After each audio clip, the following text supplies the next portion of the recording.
Boa tarde a todas e a todos. Esta sessão que o Pedro vai animar, acho que a palavra para aquecer. Esta sessão faz parte de um ciclo que está subordinado ao tema pela Palestina e que tem muito a ver com esta exposição que está aqui, que é As Aves da Palestina, a persistência na catástrofe, e que resulta de um contacto com a Marta Vidal, que é uma jornalista que faz uma peça que foi publicada no Expresso e que foi citado no The Guardian, em que ela faz uma cobertura relativamente a uma prática na Palestina, que são os observadores e os fotógrafos de pássaros. A Palestina, Gaza, a Cisjordânia são atravessadas por milhões de aves do processo migratório, nos dois sentidos. E aquele espaço é um espaço de descanso e de repouso, muitas vezes de acasalamento e provedores também de água. E da parte de muitos palestinianos há essa prática da observação e do fotografar os pássaros.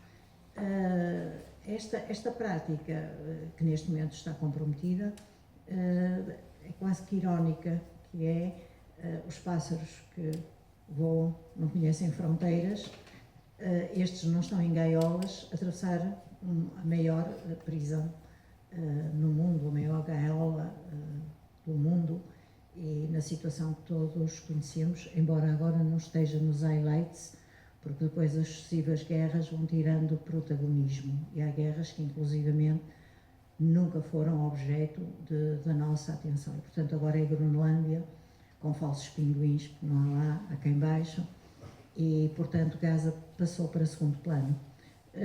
Estas imagens são de 6 fotógrafas, 3 conseguiu-se que viessem cá, um deles vindo da Cisjordânia, estávamos com muito medo de não se conseguir o visto, conseguiu-se, mas para chegar à Jordânia, para apanhar um avião, foi extremamente complicado.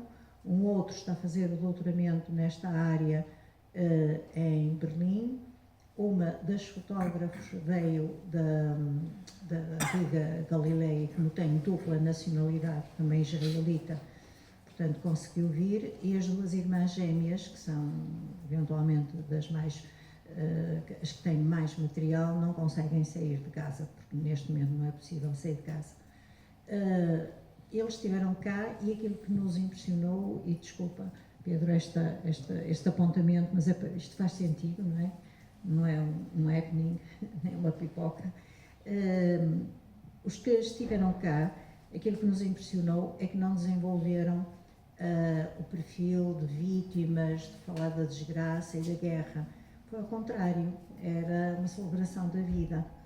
E inclusivamente eu sugiro a folha de sala, porque tem lá inclusivamente uma citação de um dos fotógrafos, Muhammad, o segundo nome não consigo dizer, portanto irei dizer mal, que diz: para nós o mundo não são só bombardeamentos e a morte. O mundo é a natureza, são os pássaros, nós celebramos a vida, nós amamos a vida. E isto foi para nós também uma lição. Nós estiveram aqui enquanto vítimas, mas enquanto pessoas que se inscrevem na vida. Tivemos aqui uma sessão de poesia, visitas guiadas, e faz todo sentido a presença do Pedro aqui. O seu livro foi lançado aqui no Mira e de facto é uma obra incontornável, e portanto foi lançado, mas a intervenção dele teve que ser necessariamente mais curta, e nós consideramos que havia mais que material, e mesmo antes de pensarmos que iríamos ter este ciclo, queríamos que o Pedro voltasse cá com mais tempo, porque também combina um conhecimento muito fundamentado desta situação, que é uma situação que se explica por todo um contexto, e em que Israel tem aqui um papel de ator principal, mas o Pedro permite-nos não ter um discurso dos bons, dos maus, um discurso facilitador, que pode servir de slogan, mas não nos serve para compreendermos o que efetivamente está a acontecer e o que é que está a acontecer lá. Tem a vantagem também de combinar um discurso rigoroso, mas também dialogante e que se compreende, mesmo os leigos compreendem.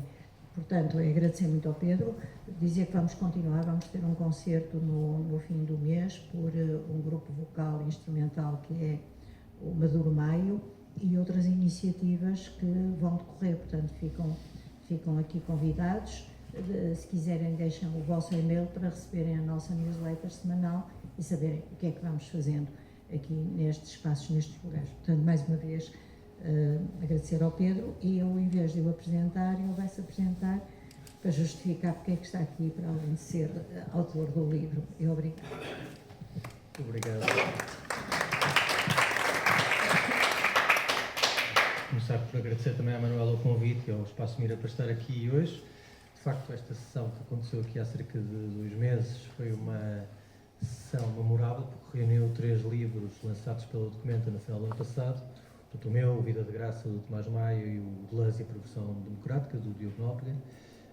Mas também, na verdade, tivemos aqui há 1 ano e pouco, também numa sessão no Dia Internacional de Solidariedade pela Palestina, ou pelo povo da Palestina, no contexto de um leilão solidário, em que também tive a hipótese, na altura, de apresentar o trabalho. Portanto, obrigado ao Espaço Mira por esse compromisso também com toda esta discussão em torno da Palestina, de Israel, etc.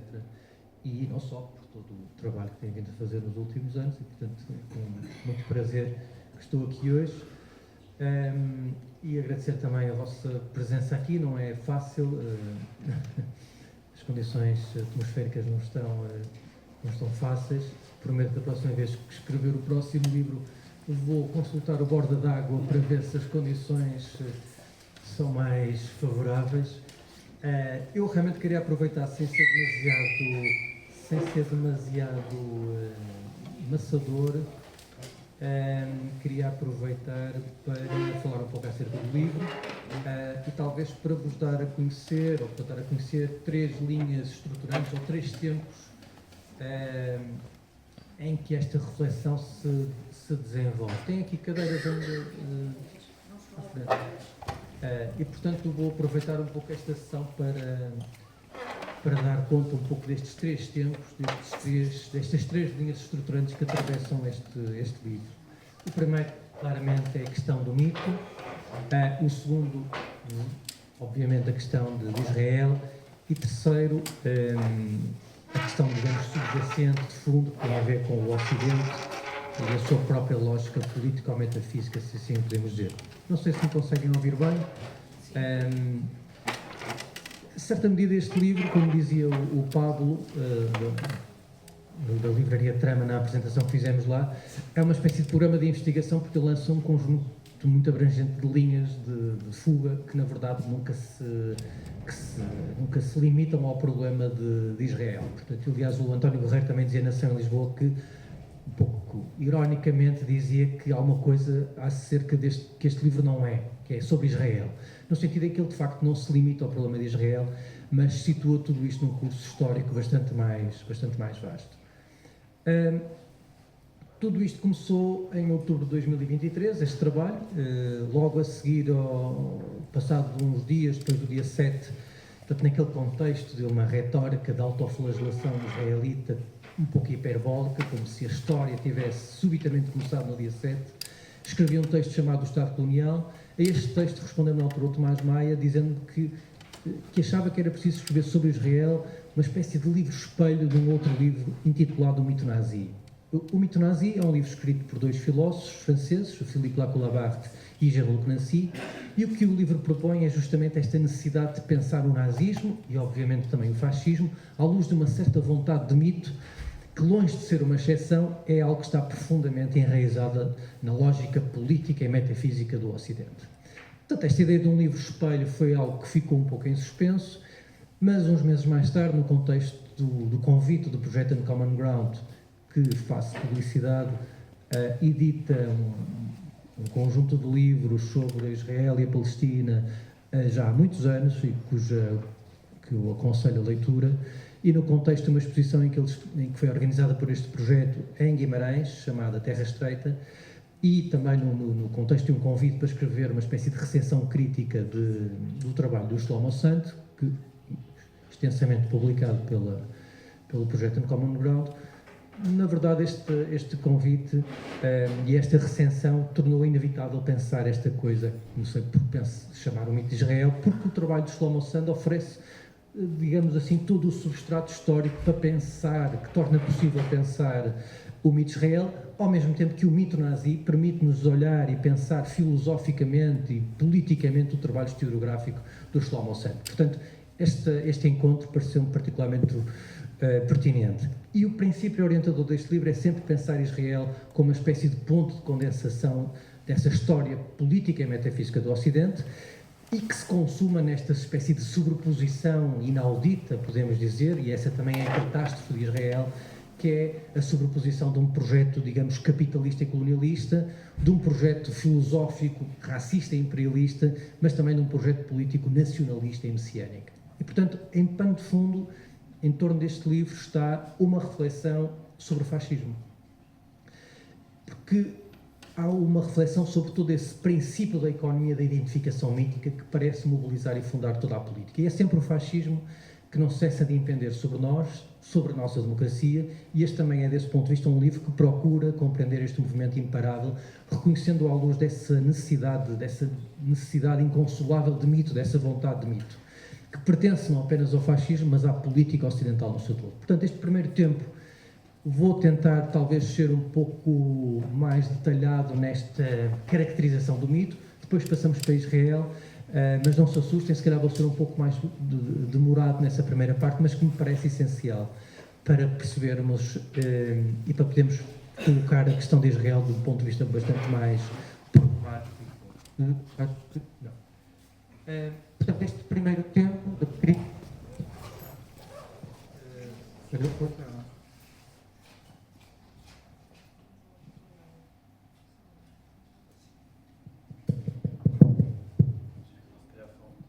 Portanto, este primeiro estudo, portanto, este primeiro tempo, é, de alguma maneira, uma espécie de crítica da economia política do mito, porque se trata de compreender a funcionalidade que o mito tem na política. Estão-me a ouvir bem? Penso que há aqui uma...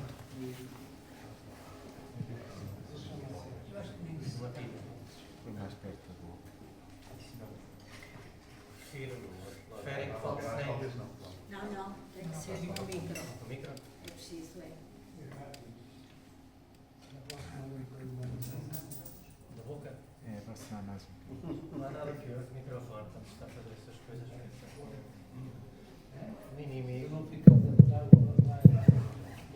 Nós andamos a armar a dizer que aqui o nosso microfone não falha E e aqui não. rimos da situação do outro jeito, cá se fazem, cá se pagam. Falamos demais. Vamos confiar na tecnologia, decidir. Portanto, este primeiro tempo, essa crítica da economia política do mito, estão a ouvir bem, assim? Sim? É? Está a distorcer. Eu acho que foi quando fosse o Oliver que dá um toquezinho. Há uns serviços secretos que são conhecidos por recorrerem a táticas bastante... Bem, eu vou, se calhar, experimentar, continuar, não? É? Sim, parece que sim. Portanto, essa funcionalidade que o mito tem na política é o primeiro aspecto que me interessa trazer para aqui, porque aquilo que o mito traz, isto parece-me importante, não é apenas a fundação de uma verdade, portanto, a hipótese de uma fundação de uma verdade que está para lá da história, está para lá da memória, ou uma ficção coletiva sobre a origem e o destino das comunidades ou das nações. De alguma maneira, todas as nações modernas precisaram do mito para fabricar a sua própria história, basta olhar para a nossa própria história, mas o que está em jogo no mito é ainda um pouco mais decisivo, porque é a sua potência mimética. Portanto, o mito e o mimetismo guardam aqui uma relação indissociável, que é a capacidade que o mito tem de fornecer uma identificação por imitação. E, portanto, trata-se de um modo através do qual construímos a nossa própria identidade e, portanto, a identidade, seja ela individual ou coletiva, portanto, as formas da nossa construção enquanto sujeitos, recorrendo sempre a figuras e modelos exemplares.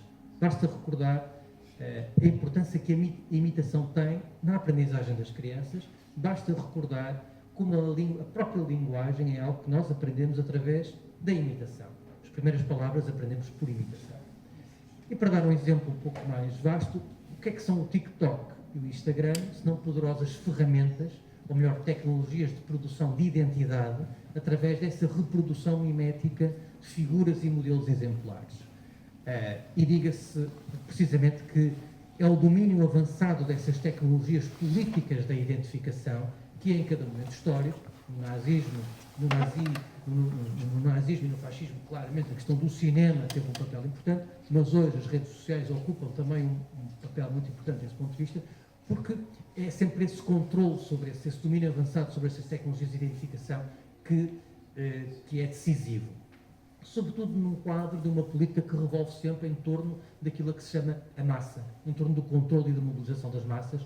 Hoje falamos de massas que são digitais ou digitalizadas, vivem nesse novo mundo digital. Portanto, podemos dizer que a grande invenção política do fascismo é precisamente a relação indissociável que estabelece entre mito e massa. Portanto, o mito é a realização das massas e as massas são elas o elemento capaz de realizar o mito. É isso mesmo que o Lacan Labarthe e o Jean-Luc Nancy realçam neste livro que eu vos falei, o Mito Nazi, quando dizem de facto que o fascismo, estou a notar aqui muitas interferências, está bem? É só da minha... Ok. Portanto, o Lacan Labarthe e o Nancy realçam isso mesmo no Mito Nazi, quando dizem que de facto o fascismo é a exploração lúcida da disponibilidade das massas para o mito, mas apenas na medida em que a manipulação das massas não é apenas uma técnica, mas é um fim, porque é através das massas que o mito se pode realizar. Portanto, quando perguntaram, por exemplo, a Mussolini, a seguir à marcha sobre Roma, se ele se sentia um artista ou um profeta, aquilo que ele vai dizer, aquilo que o Mussolini vai responder é que eu sinto-me um artista. Porque era esse o modelo formador em causa, que era transformar até essa amálgama sem forma, que era a massa, num povo, não é? Vinculado a uma origem, a uma terra, a um destino e, sobretudo, ao seu sangue também, à sua origem como nação. Não é? Portanto, era uma espécie de valorização e fabulação da nação contra a classe, que era esse o perigo também que tínhamos na política dos anos 20 e dos anos 30.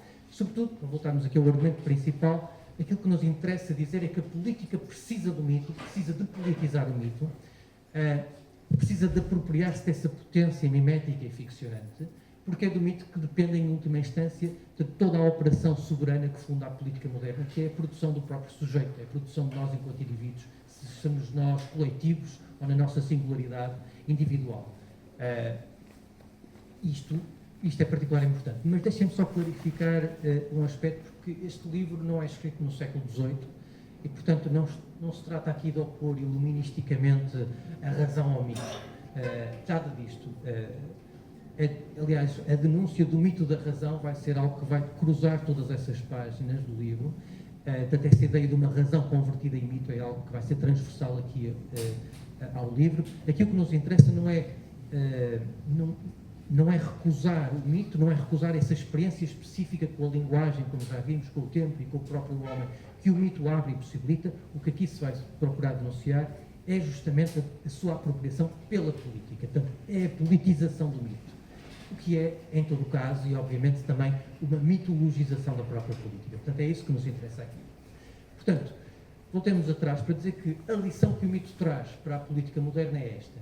Nunca bastou ao poder possuir apenas os meios de produção, para usar uma frase, uma expressão célebre do marxismo, ela teve sempre de possuir uma outra coisa, que são os meios de identificação, para usar uma outra expressão usada pelo Lacan Labarthe e o Nancy.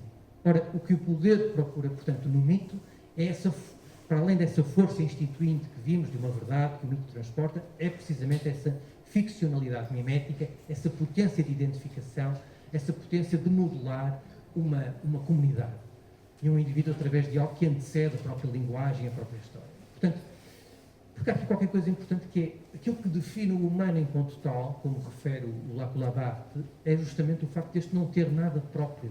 Ele é sempre um sujeito sem forma, ele é sempre um sujeito originariamente ficcionável. Esta frase, esta expressão do Laplace, quando ele diz sujeito sem forma, é particularmente interessante porque ela caracteriza muito bem essa impropriedade específica do humano, que é nós não temos nenhuma essência pré-definida ou uma essência para realizar. Nós temos uma espécie de... Nossa condição é não ter nada próprio. Portanto, desistir de ser sujeito, de certo modo, significa desistir da sua sujeição, portanto, escapar à sujeição que impende sobre ele. Podemos dizer de outra maneira que não é enquanto posse absoluta de si mesmo que o humano existe, mas ele existe precisamente na capacidade que tem de se despossuir, esta condição está na sua inapropriabilidade. Portanto, o modelo existe, estamos sempre confrontados com o modelo, mas o humano nunca é a pura cópia do modelo, ela é sempre o abandono e a fuga relativamente a esse modelo. Mas o que nos interessa é precisamente para dizer que o fascismo é justamente a captura extrema e totalitária dos meios de identificação. Ele é justamente esse movimento em direção a uma espécie de sobre-identificação, ou uma espécie de hiper-identificação. Ele é, na medida em que corresponde também a uma radicalização absoluta, sem dúvida, uma espécie de consumação total e totalitária da metafísica ocidental, dessa metafísica da vontade, do uno, da essência, do ser, e no limite do próprio logos, se quisermos ser um tanto ou quanto polémicos. Portanto, neste sentido, o nazismo nunca foi a irrupção de uma espécie de irracionalidade na ordem do racional, é importante perceber isso. Nunca foi uma exceção, nunca foi um desvio, nunca foi uma anormalidade, bem pelo contrário, ele foi sempre a manifestação absoluta da razão, que no horizonte da sua realização e da sua vontade acaba por sempre encontrar no reino da pura instrumentalidade e da pura instrumentalização do mundo reduzido à pura forma do valor e à pura relação entre meios e fins. Portanto, como diria o Goya, os sonhos da razão produzem, de facto, os seus modos. O argumento principal deste primeiro tempo é precisamente este, é mostrar que essa máquina mitológica que a política moderna nunca se cansou de mobilizar, nunca serviu simplesmente para fabricar uma verdade, um passado, uma origem, uma história fundacional para cada nação, mas serviu sempre para construir esse aparato modelizador total dessa identificação, de uma identidade coletiva e individual. Portanto, se a política moderna, a biopolítica, como chama Michel Foucault, portanto, aquela política em que aquilo que está em causa é a própria vida, não apenas porque a política tomou para si a tarefa de gestão e administração da vida individual e coletiva, mas porque ela capturou e apropriou-se de todo o processo de identificação que faz com que o sujeito possa chegar a ser um sujeito. Em suma, podemos dizer de outra maneira, que sem essa máquina mitológica não há máquina biopolítica, é para trocar de... É que isto está a fazer, de facto, aqui uns barulhos um pouco... E agora? Está melhor? Portanto, eu recomeço, vou recomeçar, ou...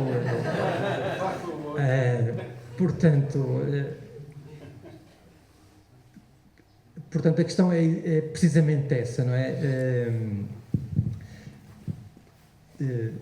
Essa máquina, portanto, o argumento que se tenta cozer aqui é um pouco esse, não é? Essa máquina mitológica é essencial para pôr a funcionar essa máquina biopolítica, essa política que toma a seu cargo a gestão e a administração da vida humana, coletiva e individual. Dito de outro modo, ou dito de outra forma, por voltar à expressão, a política precisa do mito porque precisa de impor a esse sujeito sem forma que falamos um pouco atrás, uma forma fechada, cristalizada, a forma fechada de uma identidade e de uma identificação capaz de o inserir, digamos assim, no grande jogo da contabilidade organizada das massas e da sua mobilização infinita. Permita-me também um exemplo, para que não seja demasiado vago ou abstrato, quando a Ursula von der Leyen, no rescaldo da invasão da Ucrânia, apelava incessantemente aos valores da democracia e da liberdade, como uma espécie de pertença exclusiva, identificadora de um povo europeu, ela está, na verdade, a mobilizar um aparelho de identificação. Aqui não interessa se o mote é sangue e terra, que era o mote nazi, ou se o mote é democracia e liberdade. O que está em causa é já o mesmo pressuposto, que é politizar o mito, mitologizar a política, impor uma espécie de economia e identificação transversal, impor uma verdade para fundar o mistério de uma origem e também a força de um destino. Portanto, é essa, quanto a mim, a operação fundamental que define o fascismo. É essa remitologização da política, essa mobilização violenta e total dos meios de identificação. E, portanto, a questão é também essa, não é? O fascismo não é um acidente, não é uma exceção, mas é este momento específico em que o regime político do capitalismo precisa de reatualizar e de revivificar essa potência do mito, a sua potência ficcionante e identificadora perante a ameaça da sua própria dissolução, perante a ameaça de exposição do vazio constitutivo que funda a própria política. Podemos dizer que a operação fundamental do fascismo é esta: voltar a ficcionar a massa como povo, como demos, como sujeito político, como detentor de um poder que ela na verdade não possui. Talvez para dar um exemplo, não é isso precisamente que faz o André Ventura e o Chega, precisamente acionar toda essa ficcionalidade mitológica em torno daquilo que é a classe média, aquilo que é o português originário, etc. Por outro lado, quando 12 pessoas concentram mais riqueza do que metade da humanidade, segundo o relatório entregue, apresentado em Davos, a pergunta à qual devemos voltar é outra vez aquela pergunta colocada por Lavoisier no século XVI: o que é que impede, na verdade, a sublevação? É óbvio que os instrumentos repressivos da polícia são logo os primeiros elementos que evitam isso mesmo, mas estes não teriam legitimidade, e não teriam legitimidade democrática, se não fosse o conjunto de ficções e de mitos que fecham o horizonte ideológico de cada época. Portanto, se não fosse essa força remitologizadora da própria política. Eu acho que, obviamente, precisaríamos de muito mais tempo para ver e compreender isso. Eu, para já, realçava esse facto importante, que é o fascismo é algo que pertence intrinsecamente à lógica do regime político, do capital, não é uma exceção. Portanto, é algo que deriva das suas próprias contradições, de um modelo que, na verdade, fez do povo, do demos, da democracia, o centro absoluto de todos os discursos políticos, mas sem conferir um poder político real. Neste sentido, podemos seguir uma fórmula canónica do papel do rei na monarquia constitucional, ali alguns no século XIX, e podemos dizer que na democracia liberal o povo reina, mas não governa. Portanto, para a democracia constitucional, o rei reina, mas não governa, e o mesmo podemos dizer na democracia liberal. O povo reina, ele é o centro de todos os discursos, mas ele de facto não governa. E desse ponto de vista, o Walter Benjamin tem uma frase que me parece a mim lapidar, e diz ele que o fascismo vê a sua salvação na possibilidade que dá às massas de se exprimirem, mas com certeza não a de exprimirem os seus direitos. E, portanto, voltamos ao mesmo problema de uma presença sem expressão, a presença de um demos despossuído, mas também despolitizado e desideologizado, à procura de uma expressão política real, é aquilo que define em cada momento a força do fascismo. E, portanto, o fascismo é, na economia política do capitalismo, o modo de oferecer, podemos dizer, qualquer coisa como a propriedade imaginária de algo. A propriedade imaginária de algo. De um poder, desde logo, mas também de uma nação, de uma raça, de uma cultura, de um modo de vida, de um destino também. E, sobretudo, afinal, quer dizer, a propriedade imaginária de si mesmo como um sujeito. E, de novo, também um exemplo do discurso do Chega de André Ventura parece-me ilustrativo, porque é precisamente aquilo que ele faz, oferecer à classe média, órfã da social-democracia, expropriada pelo neoliberalismo financeiro, não apenas a manipulação do seu ressentimento, mas essa propriedade imaginária de si mesmo como povo, não é? como sujeito político. Isto é, voltando à frase do Benjamin, ele dá à classe média a possibilidade de se exprimir, mas não certamente de exprimir os seus próprios direitos. Mas antes de concluir esta primeira parte, eu gostava de realçar talvez ainda um outro aspecto importante nesta equação. Porque se o fascismo pode mobilizar essa economia da identificação, é porque há qualquer coisa, há todo um processo de desidentificação, podemos chamá-lo assim, isto é, de desvinculação, de desenraizamento histórico, social e ontológico que define a expansão do capitalismo. Deleuze e Guattari sinalizavam no Mil Planaltos um permanente processo de desterritorialização e a reterritorialização que marcava a expansão do capitalismo. E, neste sentido, podemos utilizar a mesma lógica para falar deste processo permanente de desidentificação e reidentificação, que é evidente na necessidade como o capitalismo parte sempre de um processo de desenraizamento relativamente aos antigos vínculos do feudalismo, do antigo regime, da aldeia, etc, etc. Há sempre um corte. O próprio Marx dizia no Manifesto do Partido Comunista que a burguesia era a classe revolucionária por natureza. Tudo o que é sólido se dissolve no ar. Portanto, o princípio do capitalismo é essa desterritorialização permanente, mas também esta desidentificação permanente relativamente a todas as antigas cadeias de ligação e vínculos afetivos, sociais, políticos, etc. Portanto, podemos dizer que vai ser a política moderna que vai caber justamente esse exercício permanente de encontrar uma reidentificação. A nação, no século XIX, é desde logo um poderoso mecanismo de reidentificação.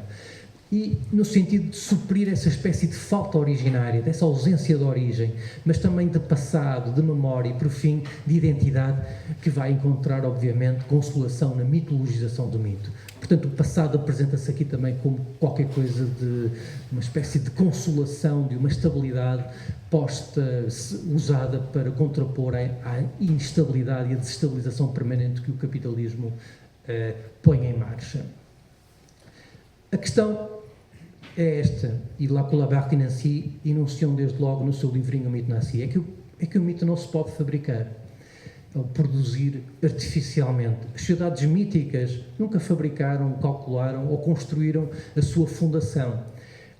E é isso mesmo que o nazismo demonstrou, foi isso mesmo que a catástrofe do nazismo demonstrou, e é isso mesmo que Israel também nos volta hoje a lembrar, é que o mito não se pode fabricar. Entramos então neste segundo momento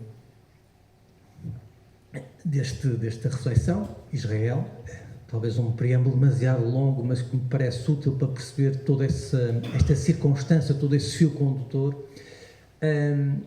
aqui eu no livro, porque Israel, de facto, é a nação, depois da Alemanha nazi, que levou mais longe todo esse princípio da representação mítica, toda essa economia da identificação, toda essa produção tecnológica da identificação que forjou todo um povo, toda uma comunidade sob a verdade absoluta de um conjunto de mitologemas. O exílio, a terra de Israel, o etnos de um povo raça judeu, tudo isto foram mitologemas constitutivos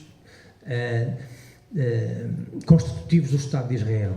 Aliás, o trabalho, a primeira parte deste livro, é precisamente dedicada a isso, a partir do Shlomo Sand, a desmontar essa tríade mitológica que Israel foi mobilizando no curso da sua fundação.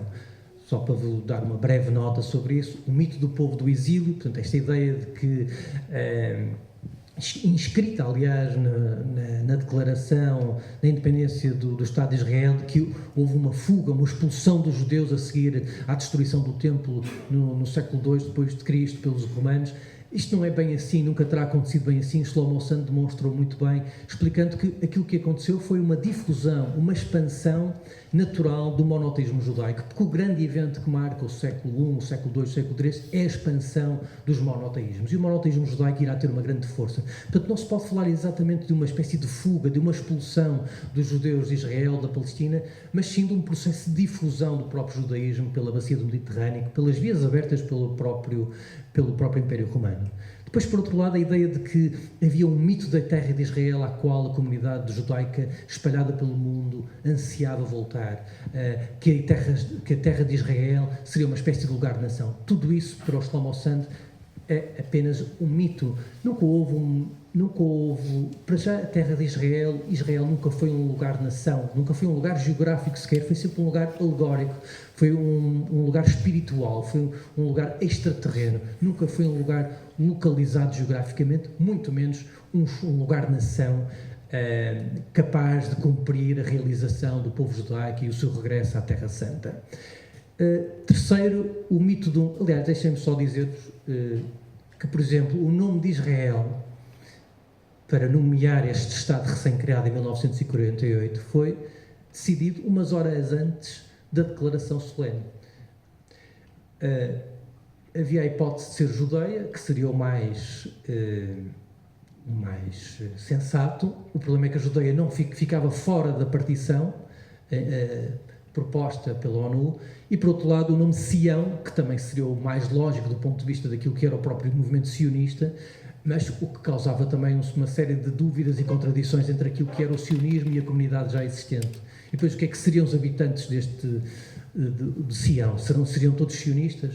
Portanto, Israel acabou por ser votado à última da hora sem grande entusiasmo. Portanto, aquilo que hoje nos parece uma espécie de história absolutamente coerente, em que Israel seria o nome óbvio a dar a um Estado dos judeus na Palestina, é apenas quase fruto de um acaso e fruto de um conjunto de negociações que aconteceram ao longo de todo o período que antecedeu a criação do Estado de Israel. Por outro lado, algo que o Shlomo Sand também se esforça por demonstrar foi sempre a retórica e o mito de que haveria um povo raça judeu unido e unificado numa espécie de unidade etnobiológica pura, algo que o Shlomo Sand também vai de longe desmontando peça por peça. Portanto, essa ideia de um povo do exílio, do mito da terra de Israel e do mito de um povo raça judeu são 3 pontos essenciais do discurso do Shlomo Sand, e são 3 peças essenciais da construção deste mito de Israel, sem dúvida. Mas a especificidade de Israel não está apenas no facto de este ser um Estado etno-religioso. Este é uma espécie de ponto de ordem deste livro. A questão não é apenas o suprematismo judaico, em que o Estado de Israel certamente se constrói, mas é o facto de Israel se construir como uma espécie de Estado-mito. Isto é, ele é um Estado-nação que não se realiza apenas na e através da potência fundadora do mito, mas que toma para si a realização de si mesmo enquanto mito. Esse é um aspecto fundamental que distingue o Estado de Israel e a construção do Estado de Israel de todos os outros Estados. Porque nós, apesar de tudo, o Estado Novo esforçou-se muito para construir uma identidade e uma unidade coletiva única portuguesa. Não temos noção disso, mas da arquitetura à literatura, todos os meios foram mobilizados para construir a ideia de uma identidade nacional, algo que não existia até o final até o início do século XX, mas no caso de Israel, nós não temos apenas a construção dessa identidade fundadora, temos a ideia de que o Estado é um mecanismo de realização de qualquer coisa que pertencia à essência desse povo. E, portanto, isto aqui é essencial, e é essencial porque a questão talvez seja dupla. Por um lado, Israel precisa de um mito para legitimar a ocupação, para legitimar a limpeza étnica dos palestinianos. E, quando não haja dúvida sobre isso, o que temos hoje dentro de nós é um genocídio, mas não é um genocídio que tenha começado no dia 7. É um genocídio, é uma limpeza étnica que derivou em genocídio, que tem essa particularidade muito insidiosa, que é a sua longa duração. E uma execução muito metódica, sistemática e planeada, pelo menos desde 1948. E este, de facto, é um ponto fundamental também da invisibilidade da limpeza étnica do povo palestiniano e da construção do mito de Israel, esta execução metódica, sistemática e planeada. Algo que, por acaso, o Eduardo Said, no seu livro The Question of Palestine, não se cansa de repetir. Outro livro também que aconselho vivamente a leitura. Portanto, dizia eu que a questão é dupla. Há, de facto, essa necessidade de criar todo um conjunto de instrumentos capazes de legitimar um processo de ocupação e de limpeza étnica. Mas há outro problema, que é Israel precisou do mito, precisou dessa ficcionalidade mimética do mito, porque precisou de fabricar a sua própria identidade, garantir a unidade nacional, territorial, étnica e moral de uma comunidade judaica extraordinariamente heterogénea, com tradições e passados muito diferentes e brutalmente distintos, cuja única característica era, de facto, a crença, era, de facto, o judaísmo. Isto é um aspecto fundamentalmente diferente e distinto de todas as outras construções do Estado-nação na Europa. O problema em Israel é que não há uma comunidade, aquilo que une apenas a comunidade é a crença. Do ponto de vista do seu percurso histórico, falamos de comunidades que vinham do leste europeu, do centro da Europa, que vinham de Marrocos, vinham de diversos pontos do Norte de África, todas essas comunidades judaicas que tinham uma relação histórica e um passado e um conjunto de tradições e até de línguas brutalmente diferentes. Para vos dar um exemplo, o Yiddish, a língua dos judeus do leste, era apenas uma língua falada por esses judeus, não havia mais nenhuma semelhança portanto, é um dialecto germânico. Portanto, para um judeu ocidental instalado em Itália, o judeu de leste nos anos 30 é alguém perfeitamente estranho. E essa é também, mas eu não vou entrar por aí, mas essa é também a grande questão que marca a emergência do antissemitismo ou da judeofobia na Europa e na Alemanha, é precisamente a chegada de um contingente e de uma imigração judaica que foge dos pogroms que estão a acontecer nas fronteiras do Império Russo e, portanto, que imigram para a Europa Central, para a Alemanha e para a Polónia e que trazem um conjunto de tradições, um conjunto e uma história totalmente diferente daquela que eram as tradições e as histórias dos judeus já existentes e, digamos, assimilados na Europa. Esta questão é fundamental. Para vos dar outro exemplo, o Ben Gurion, o grande líder do Partido Trabalhista em Israel, uma das figuras fundamentais da Declaração da Independência, proibiu que o Yiddish fosse falado nos congressos do seu partido, precisamente porque aquilo que estava em causa em Israel era construir toda uma nova realidade, toda uma nova construção ideológica em torno daquilo que seriam os judeus, que seriam os hebreus, em que o passado é de facto o hebreu, o passado bíblico, e muito menos esse passado recente dos judeus de leste. Portanto, o que temos aqui é o exercício quase paradoxal de construir uma nação sem povo e um povo atravessado por construções identitárias, culturais muito distintas. Portanto, Israel teve, e esta expressão do Shlomo Sand, penso que é muito feliz, teve de nacionalizar Deus. Israel teve que nacionalizar o judaísmo para garantir a unidade de uma nação inexistente e sem história. Portanto, o judaísmo era o único critério, o único elemento mínimo identificador entre todas essas comunidades. Portanto, foi preciso nacionalizar o judaísmo. E esse é, de facto, o ponto decisivo do mito de Israel. De certa maneira, podemos dizer isto: se o nazismo nacionalizou a raça, isto é, fez do ariano o mito realizador da nação alemã, aquilo que Israel vai fazer à imagem do nazismo é nacionalizar a própria crença. Isto é, fez do judaísmo um mito, vai fazer do judaísmo um mito de Estado.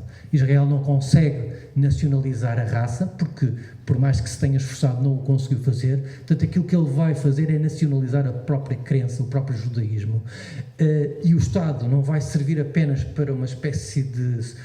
não vai servir apenas para garantir a segurança dos judeus, ele vai se elevar a uma espécie de potência de redenção histórica e divina do próprio judeu. Portanto, vai nacionalizar o próprio judaísmo, mas vai também aniquilar o judaísmo.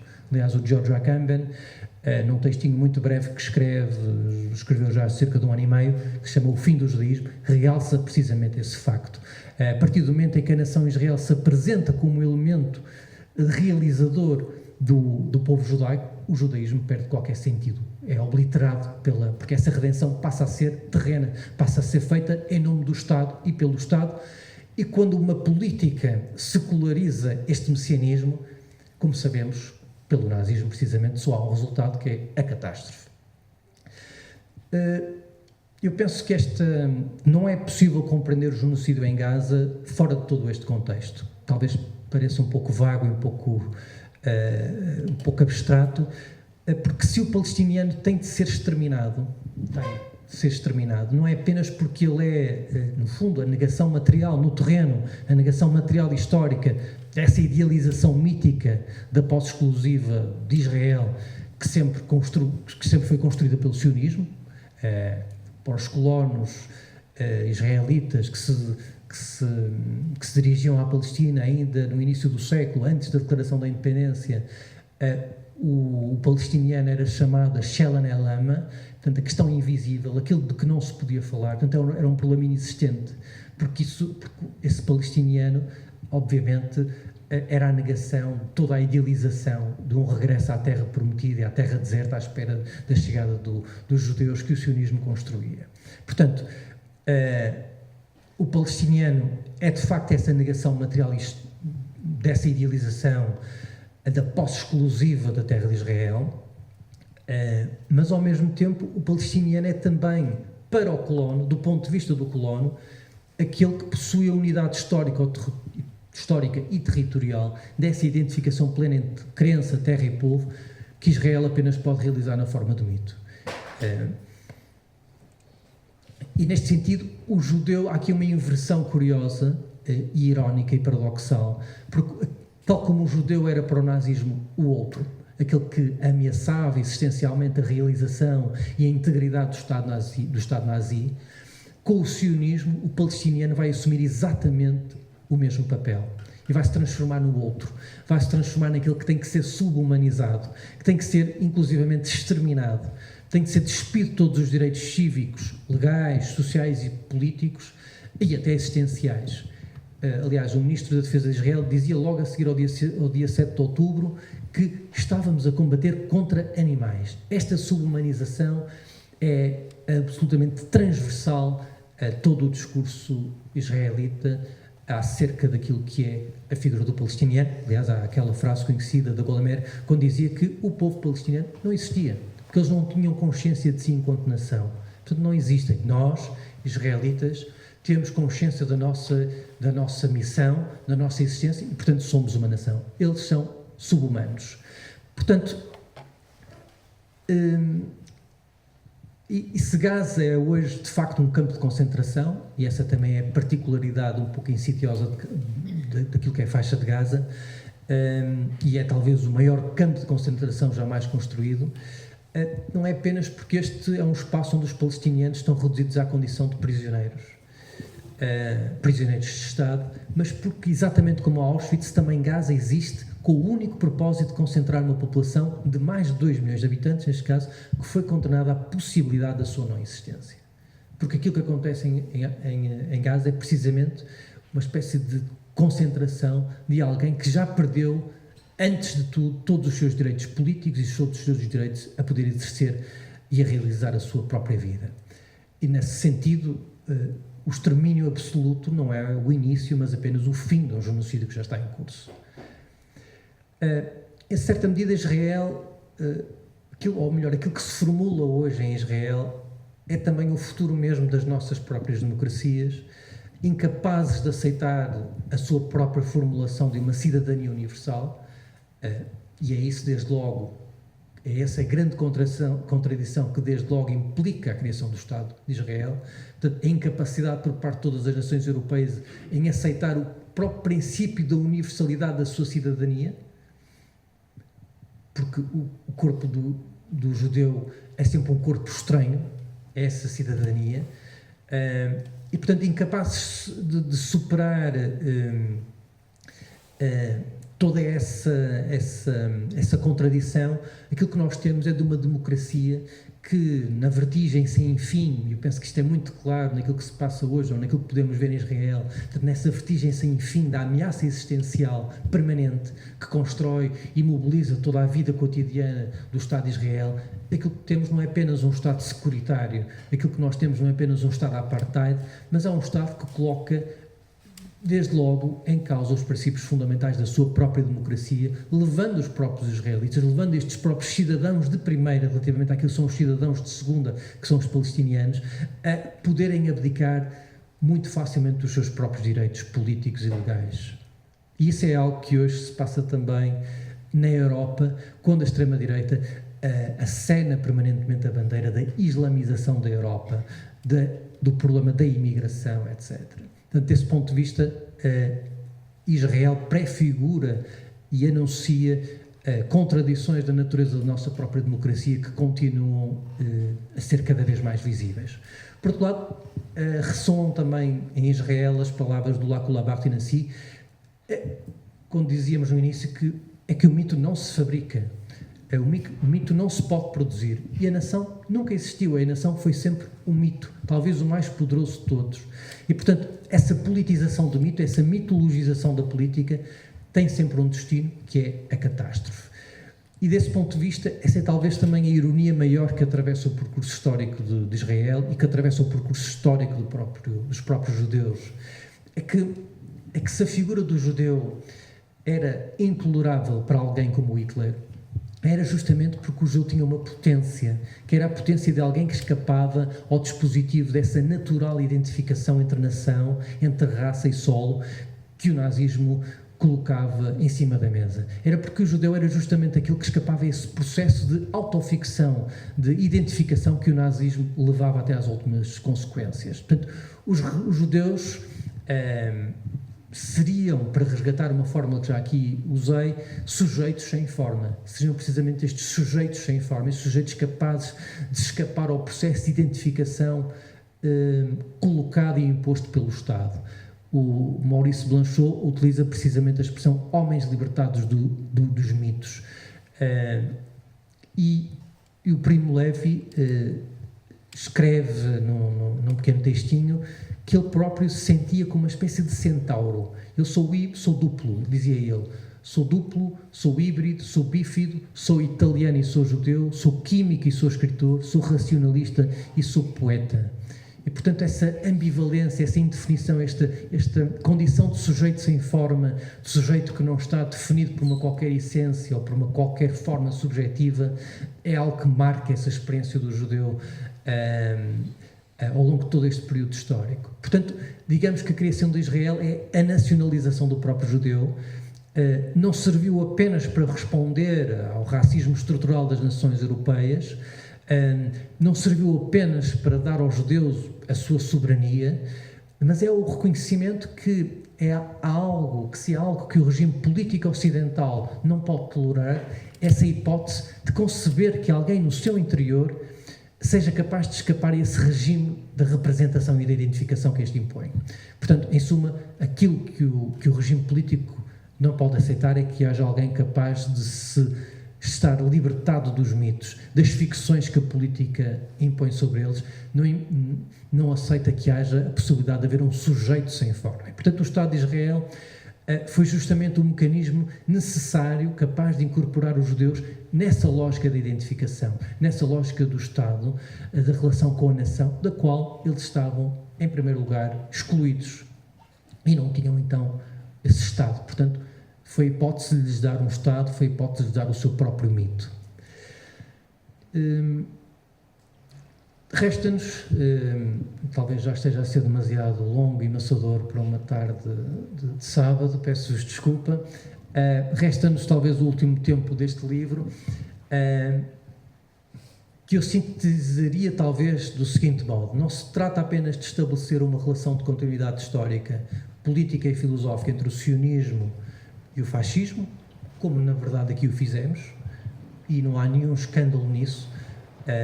O escândalo é de facto o sionismo se ter apropriado da representação do nazismo para construir todo o seu movimento de constituição do Estado de Israel, mas aqui o essencial é compreender também neste terceiro tempo como o sionismo, como o nazismo e o fascismo não são exceções, não são acidentes da história, não são as tais irracionalidades que provavam, afinal de contas, que havia um reduto moral, espiritual deste humanismo ocidental muito civilizado e muito civilizacional, elevado sempre acima de qualquer barbárie, mas justamente de os compreender e situar dentro dessa história política e metafísica do capitalismo e do Ocidente, do seu colonialismo, do seu imperialismo e da sua expansão planetária. E penso que aqui, é justamente aqui que temos de uma vez por todas que colocar também o próprio Holocausto, isto é, dentro de um processo histórico de morte e de extermínio que marcou a expansão colonial europeia a partir do século XVI. O Aimé Césaire, num outro livro que também aconselho a leitura, no discurso sobre o colonialismo, tem uma passagem que eu acho que vale a pena ler e que é, todos os títulos, bastante ilustrativa. Ele diz assim: aquilo que o muito humanista e cristão burguês não perdoa a Hitler não é o crime em si, o crime contra o homem, não é a humilhação do homem em si, é o crime contra o homem branco, é a humilhação do homem branco e ter aplicado à Europa procedimentos colonialistas que até aí abarcavam apenas os árabes na Argélia, os coolies da Índia ou os negros em África. Isto é, aquilo para o Aimé Césaire é que o humanismo burguês, aquilo que o humanismo burguês não perdoa a Hitler foi ter trazido até ao coração da Europa o mesmo princípio de extermínio que esta impôs sobre a totalidade das populações indígenas de África ou da América. E neste sentido, penso que podemos ou devemos dizer sobre Gaza o mesmo que Philippe Lacour-Labarthe disse uma vez sobre Auschwitz. Isto é, no Apocalipse de Gaza é nem mais nem menos o Ocidente, na sua essência, aquilo que foi revelado e que não cessa de se revelar. Enfim, podemos de facto dizer que não é o humanismo que define a história do Ocidente, mas sim o extermínio. Mas se podemos dizer isso é porque há uma interpelação que é preciso fazer. Não apenas a toda a história colonial da qual fazemos parte, mas a todas essas figuras de pensamento, seja ela a razão, o sujeito, a vontade, que na verdade caracterizaram, definiram essa metafísica do Ocidente e que tornaram possível, que justificaram e sublimaram a violência do seu movimento histórico. Deixem-me só dizer-vos, numa pequena parte, que é muito interessante perceber como ao longo da história a maior parte dos historiadores europeus sempre justificou e legitimou as atrocidades construídas pelas nações europeias em nome de influências exteriores. No caso da Espanha na América no século XV, era a influência árabe, de que os espanhóis ainda estariam demasiado próximos. No caso do Holocausto e no caso do nazismo, a questão para os historiadores era a influência soviética, era a influência russa, era a influência que vinha sempre, é sempre uma influência que vem de fora da Europa, nunca é algo que tenha a ver com princípios que pertencem irredutivamente à própria Europa, à própria Ocidente, à maneira como legitima e dissimula a sua própria violência.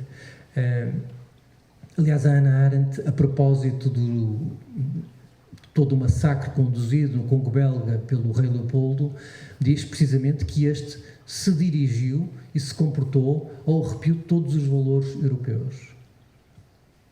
Será mesmo assim? É óbvio que não.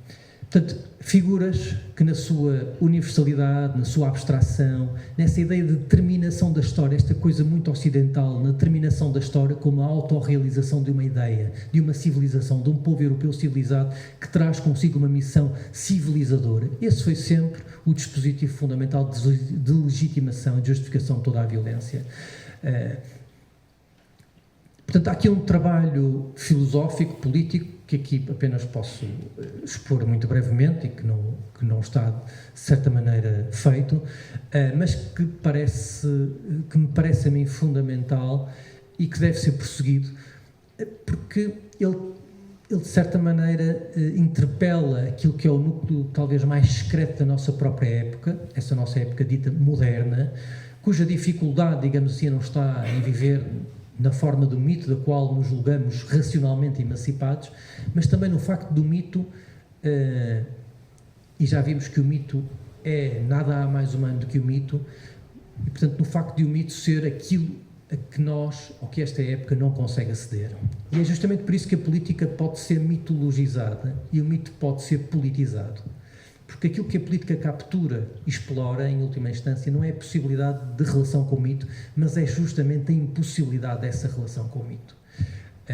De certa maneira, para concluir, podemos dizer que o verdadeiro gesto político nunca é a captura do mito, mas é justamente a capacidade de garantir a inapropriabilidade do mito, garantir que essa ficcionalidade mimética que eu falei no início, essa ficcionalidade mimética do humano, se pode manter em aberto e pode permanecer incapturável, o que significa garantir a inapropriabilidade da vida pelo próprio poder, garantir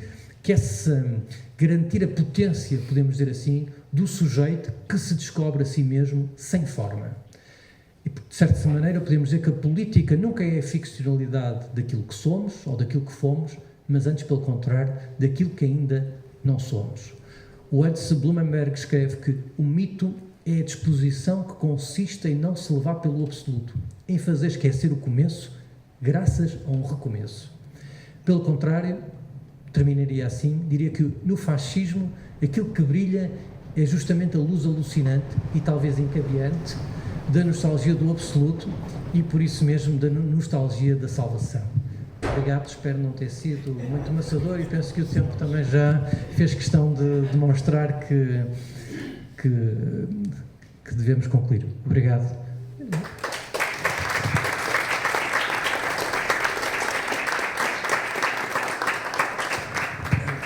espero não ter sido muito amassador. Quer dizer, a minha ideia era tentar dar uma visão mais possível, transversal, de questões que são obviamente complicadas para poder sintetizar tão brevemente, mas espero que tenha tido a capacidade, tenha tido a capacidade de vos dar algumas pistas daquilo que é, apesar de tudo, o curso transversal que corre este livro. Talvez a questão de Israel possa ter ficado aqui um pouco relegada para segundo plano, mas no caso do livro, Israel apresenta sempre como um caso paradigmático, ilustrativo, portanto, todo esse discurso que aqui também procurei vos trazer. Portanto, obviamente podemos debater um bocadinho se as condições climatéricas assim o permitirem.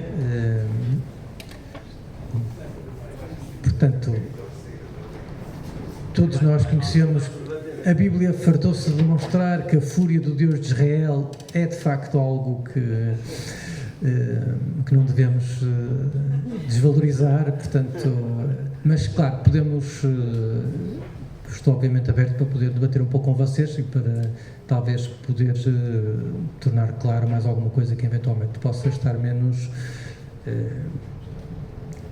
clara, ou menos claro. Deixamos José Loureiro.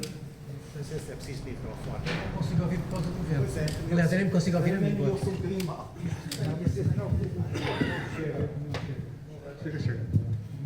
Olá, eu chamo José Loureiro e gostei muito desse tudo o que disse. Eu só tenho dificuldade em acompanhar essa questão de que o mito não se produz, não se fabrica. Não consegui perceber muito bem esse aspecto. A gente sabe que os mitos fundamentam-se em coisas muito, muito profundas, muito, muito ancestrais, que estão nos povos como estão dentro de nós próprios. E esses regimes, como o nazismo e o fascismo, eles agarram-se a mitos profundos. É por isso que diz que o mito não se fabrica, mas, por outro lado, começam a fabricar coisas míticas. Há uma construção de cadeias míticas e a gente vê que o neofascismo está por todo o lado, sob cambiantes um bocado diferentes, mas tem essa estrutura. E, no fundo, as pessoas que pensam assim, não é o caso dos presentes, nem o meu, os nazis e os fascistas tinham uma coisa em comum, o ser humano é mau. Os comunistas são maus, os ciganos são maus, os judeus são maus. E é preciso um salvador. Portanto, há uma dimensão salvífica. Esse é o grande mito, a meu ver, que é um bocado fabricado. Por isso eu não percebi só essa questão. A dificuldade é minha, não sou... Obrigadíssimo, gostei muito. A questão é muito pertinente e talvez resulte também do facto de ter passado aqui de várias fases desse argumento, se calhar demasiado depressa, mas a questão, as sociedades míticas, as sociedades, digamos, da pré-história, elas nunca precisaram de fabricar um mito enquanto tal, como um evento fundador. Ele existia, sempre existiu. Aquilo que o nazismo vai tentar fazer é produzir esse evento. Não é? O mesmo que Israel. O que Israel tenta produzir é o evento da sua fundação, é o seu próprio mito, não é? E faz do Estado, além disso, de facto, o elemento messiânico de realização desse próprio mito. Daí, estou de acordo consigo, e aliás, saltei aqui precisamente este excerto para não amassar demasiado aqui a audiência, em que, de facto, aquilo que define o fascismo também é essa importação de uma dimensão salvífica para a política, não é? Portanto, essa dimensão messiânica e salvífica, quer no nazismo, quer no fascismo, quer em Israel, é fundamental para definir aquilo que temos dentro de nós. Portanto, essa dimensão do religioso, essa fusão do político, do religioso no político, é um elemento fundamental que pertence ao fascismo, mas não é exclusivo. No fundo, a nossa política está toda ela dominada por uma espécie de secularização da religião.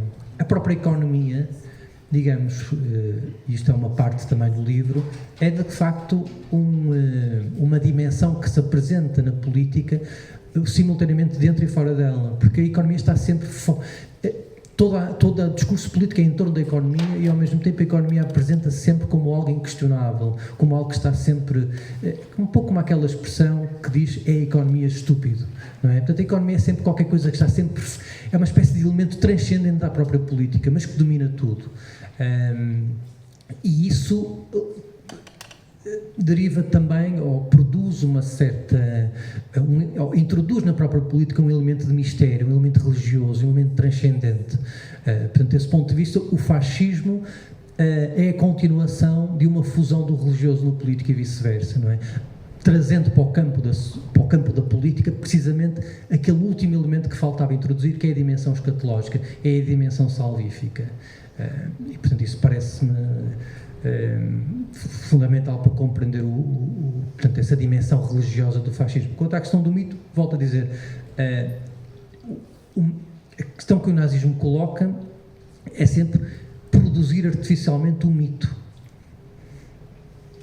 E imitar as sociedades míticas antigas a partir de condições históricas completamente distintas, e volto a tentar referir também aquilo que dizia, que é o problema que atravessa a própria expansão do capitalismo, é sempre, portanto, é sempre o problema da desvinculação, da desidentificação, não é? Todas aquelas massas de camponeses que foram viver para os subúrbios de Londres ou as grandes cidades inglesas, que foram introduzidas no capitalismo e na nova economia industrial, são pessoas que viram-se, pessoas que encheram as grandes massas urbanas ao longo do século XVIII e XIX, foram pessoas desterritorializadas, desvinculadas de qualquer espécie de relação afetiva, social, cultural, com um conjunto de tradições, com um conjunto de culturas, etc. E é também isso que o fascismo vai manipular, é também isso que o fascismo vai mobilizar. Portanto, essa construção de uma identificação transversal, global, construir um princípio de identificação que seja capaz de mobilizar a massa em torno de uma ideia de nação, obviamente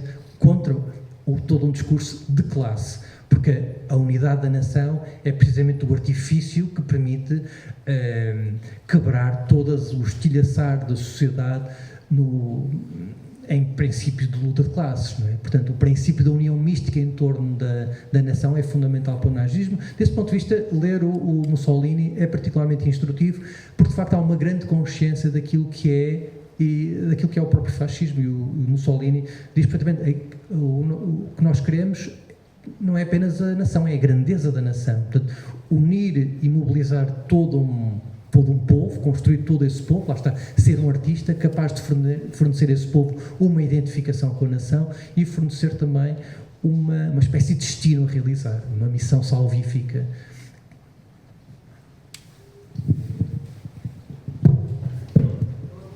Não sei se me consegues ouvir. Desculpa lá, Mas falamos quem? Alto. Aquilo que me parece é que estamos todos lixados. Enquanto não se desconstruir o mito, ele vence sempre. Não sei se percebi bem pela sequência que foi apresentado dos factos, que é assim, mas de facto a sequência histórica, quer comece nos tempos mais antigos ou na medieval, o problema, por exemplo, é a desconstrução, nunca foi eficaz, e os restos acabam sempre por se expandirem desta forma absurda, como por exemplo agora com o Trump e as coisas, etc. Não sei se percebi bem o sentido disso.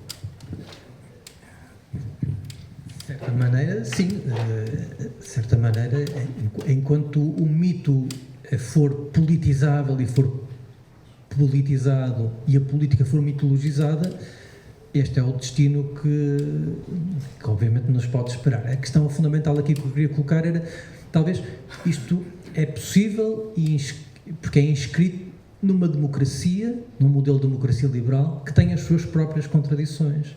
E as contradições eram um pouco essas que eu estava a tentar enunciar aqui um pouco atrás. Não, o problema é que a democracia, para tentar dissimular o facto de não entregar um poder real a esse demos, precisa da ficção do mito. Precisa de encontrar todo um conjunto de estratégias, de ficções, de mitos, de instrumentos mobilizadores capazes de dar a ilusão de que há uma democracia que funciona em nome de um demos, não é? Portanto, eu acho que essa é a contradição com a qual dificilmente conseguimos interpelar. Por isso é que eu citava aquela expressão do papel do rei na monarquia constitucional. Ele de facto reina, mas não governa. Quem governa eram todos os outros agentes políticos no terreno.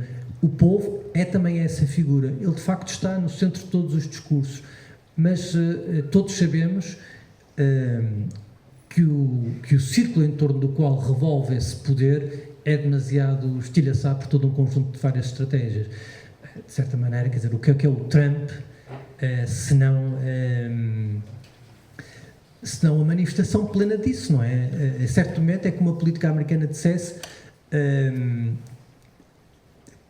porque aquilo que, por exemplo, no caso da Venezuela, aquilo que é brutal e brutalmente interessante no Trump é a sua honestidade. Portanto, o facto de se despir de todo um conjunto de artifícios retóricos em torno dos quais a realpolitik revolve para afirmar decididamente aquilo ao que vem, não é? Por outro lado, ele também é um entertainer, é como se a política, é como se o eleitor americano dissesse ao mesmo tempo: pronto, é isso, a política é um entertainment permanente, sem fim, é um espetáculo de Hollywood permanente, então vamos pôr alguém digno desse nome. Eu acho que há aqui um conjunto de contradições do qual a democracia americana é um exemplo interessante, que tem de facto a ver com todo o conjunto de contradições fundadoras de uma democracia que dá podemos dizer assim, dá uma igualdade no plano político e no plano jurídico, mas não está apta a dar esta igualdade no plano económico. E, portanto, transformou a economia também ela própria numa espécie de discurso religioso, inefável, etc. Portanto, essa contradição, obviamente, mais tarde ou mais cedo se virá contra ela, e, portanto, faz parte das próprias contradições, diria eu, de uma democracia que dificilmente poderá sobreviver apenas numa noção formal daquilo que é a igualdade. Portanto, quando 12 pessoas controlam metade da riqueza mundial, o que é a democracia? Agora, o poder do mito em preencher todo esse... e das ficções mitológicas, dessa ficcionalidade mimética, a capacidade que elas têm em fazer girar permanentemente essa máquina, acho que há um campo de investigação, é um campo de estudo, é um campo político que devemos talvez levar com uma certa atenção, porque de facto há qualquer coisa aí que é fundamental, sobretudo para uma sociedade europeia que reclama para si o princípio de uma democracia assente numa espécie de esfera da razão e da racionalidade argumentativa, da racionalidade comunicativa, etc. Portanto, desmontar desde logo este mito da razão, do mito de uma razão comunicativa que, de facto, onde as nossas sociedades e democracias maduras estão de tal maneira tão bem fundadas, é logo muito difícil, porque, de facto, isto é um mito absoluto que não reconhece que aquilo que define verdadeiramente o funcionamento da política é o mito, é a ficcionalidade mimética, é a mobilização mitológica, ou digamos, a mobilização do mito para uma captura permanente da organização da vida política coletiva. É o que eu estava a dizer. Se para o fascismo, para o Mussolini, o cinema era a arma mais forte, a cinematografia era a arma più forte, qualquer coisa deste género, portanto, fundação da Cinecittà era um elemento fundamental da organização do fascismo. Para hoje, o TikTok e o Instagram são precisamente as mesmas ferramentas onde está em causa toda uma espécie de construção modelizadora daquilo que são as figuras através das quais devemos viver, podemos viver, e da qual a política, obviamente, se transforma num espetáculo permanente, digamos assim, incapaz de se autocriticar, de autorrefletir.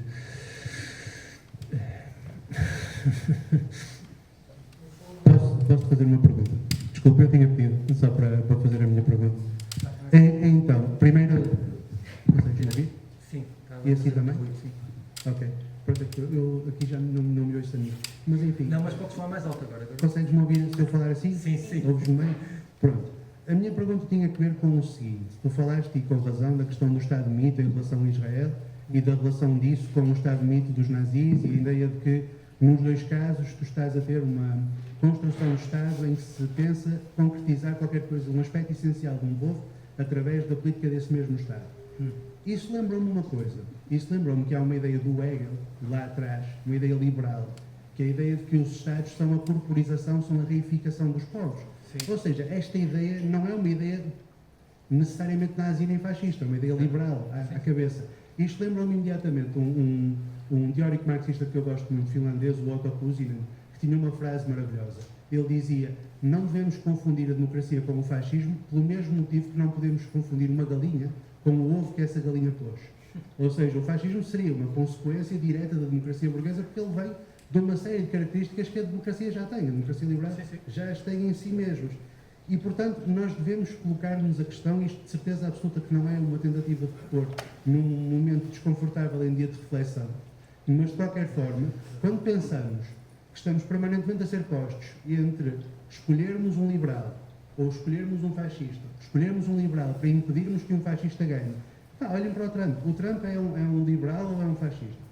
Ou ele é já uma espécie de híbrido das duas coisas, e é a demonstração que enquanto nós tivermos um substrato liberal como forma de organização política, vamos a todo momento ter o risco de ter um Trump, ou ter um Bolsonaro, ou ter um Ventura, ou ter coisa pior.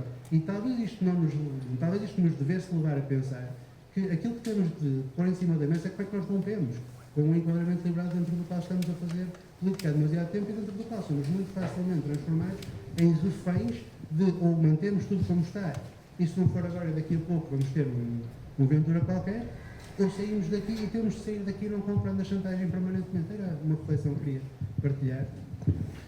Sim, eu vi que puxaste a brasa à tua sardinha, mas parece-me bem, não tenho... Não, estou genericamente de acordo. Quer dizer, acho que sim. Este terceiro tempo da minha apresentação é, sobretudo, o preâmbulo de qualquer coisa que tem a ver precisamente com essa relação, em que o fascismo, o sionismo e o nazismo não podem ser descartados toda essa ligação histórica, obviamente construída pelo pensamento filosófico liberal e pelo pensamento político liberal, isso sem dúvida. Portanto, há toda uma lógica, lá está, da vontade, todo um princípio do sujeito, toda uma ideia de realização do Estado, como de ideia do povo através da realização do Estado, que tem uma construção histórica da qual o nazismo se vai reclamar herdeiro e da qual, tanto ou quanto anacronicamente, Israel vai construindo, ainda que a especificidade de Israel, foi também aquilo que eu disse no início, seja essa condensação inaudita, não é? De um projeto colonial, de um projeto profundamente racista e de um projeto nacionalista. É como se a história tivesse condensado em Israel 200 anos de história. E isso, de facto, cria uma sucessão catastrófica de eventos, podemos dizer assim, porque tudo está misturado, tudo está. O suprematismo judaico, a nacionalização do judaísmo, uma matriz, quer dizer, toda a matriz política legal do Estado de Israel é construída a partir daquilo que era a matriz do Império Britânico. Portanto, toda essa aportação, toda essa inclusão num projeto colonialista de uma matriz nacionalista, ainda para mais messiânica, ainda para mais a partir de todos os mecanismos de identificação trazidos do nazismo, é de facto uma coisa que eu acho que faz de Israel, e por isso é que faz de Israel um ponto de observação particularmente potente, também para lermos as contradições daquilo que é a nossa própria condição.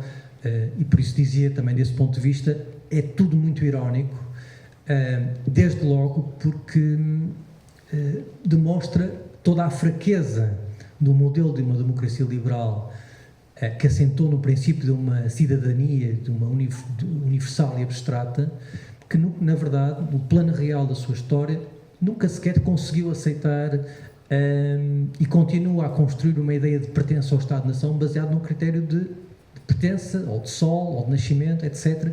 E, portanto, continua a não aceitar um princípio de uma cidadania universal e abstrata, não é? Contra todos os princípios que a legitimam, contra todos os princípios que ela reclama, quer dizer, que ela utiliza para reclamar a sua própria superioridade moral e civilizacional.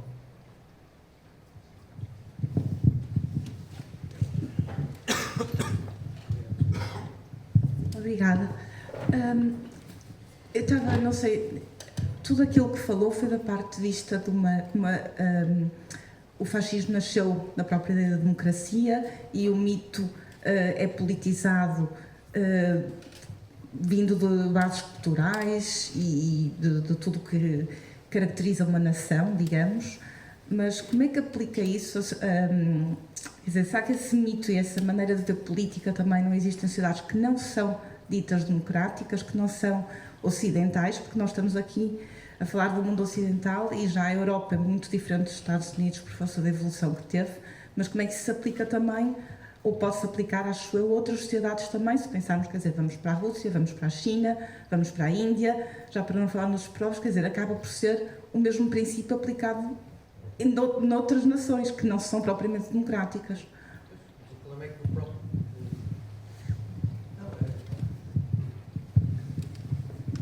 A questão é que toda a ideia de nação é uma ideia ocidental, é uma ideia construída, quer dizer, a ideia de nação tem 150 anos.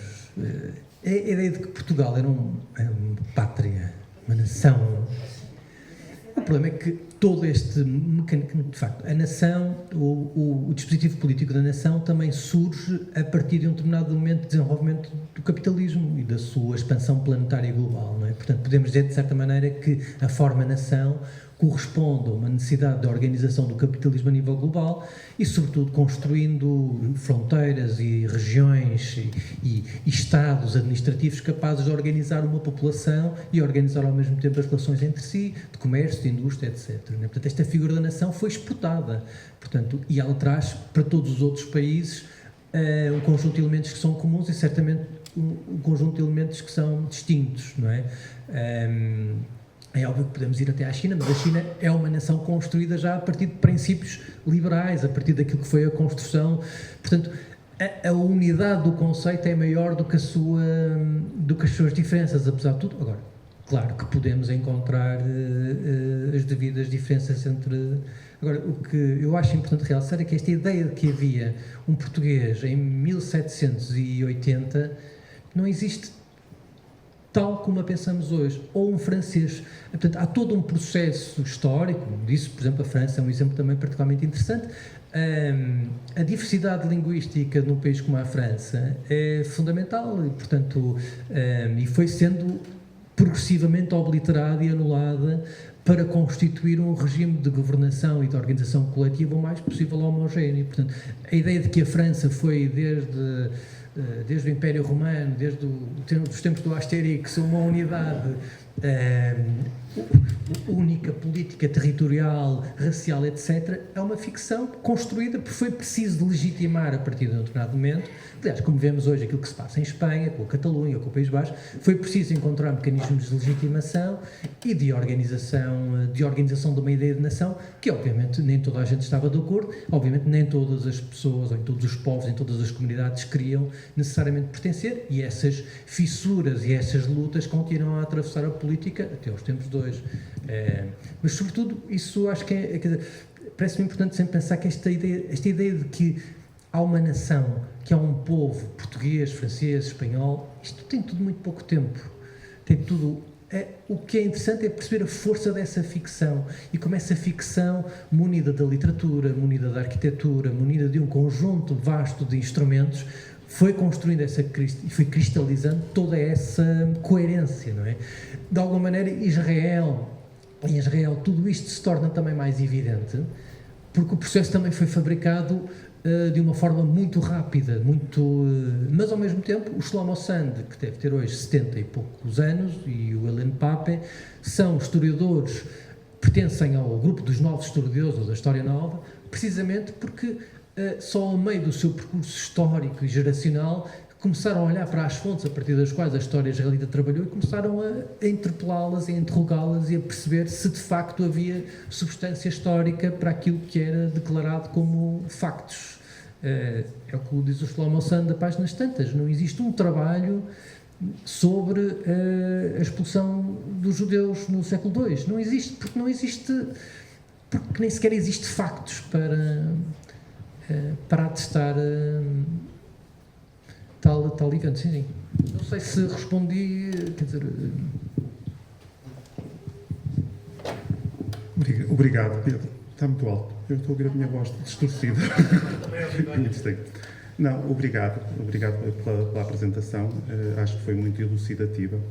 estava a pensar nas últimas intervenções e nas tuas respostas, estava a pensar, durante a tua intervenção referiste o facto dos palestinianos serem de segunda, eu até diria que eles são de quarta ou de quinta, porque mesmo dentro de Israel, tu tens judeus de primeira, judeus de segunda e judeus de terceira. Eu vou dar um exemplo daquilo que nós temos factos históricos e que preferimos ignorar. Em 2013, o The Independent fez uma grande reportagem sobre os judeus etíopes, os falachas, que desde os anos 80 estavam a ir para Israel ao abrigo da lei de retorno. Era uma população, era um grupo de cerca de 100 mil. 40% das mulheres judias, falachas, etíopes, no caso, não é? Estavam a receber contraceptivos sem saberem. Portanto, nós estamos a falar, acho eu, claramente, de uma tentativa de limpeza étnica dentro de Israel e de criar não só ser a religião, o judaísmo, um fator unificador, mas, no fundo, um Israel à semelhança da Europa, um Israel branco. Portanto, os palestinianos nessa linha, nessa hierarquia criada, artificialmente, nem sequer são de segunda. Estão muito abaixo disso, não é? E nós temos factos, esses factos, mas ignoramos. E Israel vai-lhe sendo, depois de um escândalo, não é na altura, 2013, Independent, um escândalo, depois o governo de Israel deu indicação para pararem com esse contraceptivo, porque, enfim, estava demasiado público.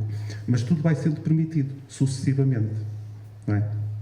E então a minha questão também, não é, enfim, se calhar mais uma reflexão do que uma questão, mas é esta hipocrisia, também pensando neste comentário da China, não é? A China, não sei o quê. Eu acho que há uma grande distinção, que é a hipocrisia, não é? A China não está sempre com os direitos humanos na ponta da língua, como a Europa, não é? Só aí já está uma grande distinção, diria eu. Eu não estou a dizer que a China é melhor, estou a dizer que pelo menos poupa-se à hipocrisia. Sim, estou obviamente de acordo. Aliás, se lermos aquilo que é o avanço histórico dos partidos de direita e da extrema-direita em Israel a partir dos anos 70, é muito interessante perceber que a sua base de apoio são precisamente os judeus imigrantes do norte da África e de África e de outras, aqueles precisamente considerados dentro da própria hierarquia do Estado de Israel de cidadãos de segunda, como estás a dizer, e é precisamente estes descontentes com as promessas por cumprir da social-democracia israelense e do Partido Trabalhadista que vai engrossar as fileiras dos partidos de direita. É muito interessante perceber essa contradição ou não de como é o discurso, outra vez, do grande Israel, do passado, do grande passado, do grande destino e, portanto, também a subhumanização do palestiniano como alguém que tem que ser aniquilado para permitir o avanço dos colonatos, porque os colonatos também são entregues precisamente a muitas destas fações desse grupo de judeus e, portanto, são precisamente estes que vão suportar politicamente e eleitoralmente a ascensão dos partidos da extrema-direita. Portanto, desse ponto de vista, assim. Do outro lado, quer dizer, estou de acordo também contigo, com esta última parte. O terceiro capítulo, de alguma maneira, este terceiro tempo é uma forma de dialogar precisamente com essas contradições e sobretudo com esse princípio de uma razão universal que parece sempre sucumbir à real política da razão de Estado. Portanto, essa dissimulação dos pequenos interesses do Estado em grandes valores universais, que é ao mesmo tempo essa transmutação do racismo europeu em universalismo, porque a verdadeira figura desse universalismo europeu é o homem branco, europeu, ocidental, e, portanto, sempre ele detentor da civilização, sempre ele detentor de uma missão civilizadora. Portanto, essa é uma manobra típica do próprio pensamento político-filosófico, podemos dizer, da Europa e do Ocidente, no sentido em que procura sempre dissimular as suas próprias atitudes a partir de uma moralidade, a partir de um humanismo que está sempre perante as suas próprias ruínas e, portanto, desse ponto de vista, quando o Lacoulabar diz que não há assim uma diferença tão grande entre o humanismo e o nazismo, porque no fundo ambos estão dentro do campo das abstrações, da construção de uma abstração. A única diferença é que a abstração do nazismo é apenas mais pequena. Eu acho que ele, algo que despertou a fúria de uma série de intelectuais franceses quando o Philippe Lacoulabar disse isso, mas de certa maneira temos de compreender que no âmago da tragédia ocidental está também a sua própria formulação de um humanismo que não permite interrogar de facto talvez as reais motivações de todo um conjunto de processos que são obviamente violentos, que no fundo marcam a história da própria expansão colonial planetária da Europa. E portanto isso sim, penso que há um dispositivo político ou ideológico aqui que deve-se continuar a ser interpelado. Mas...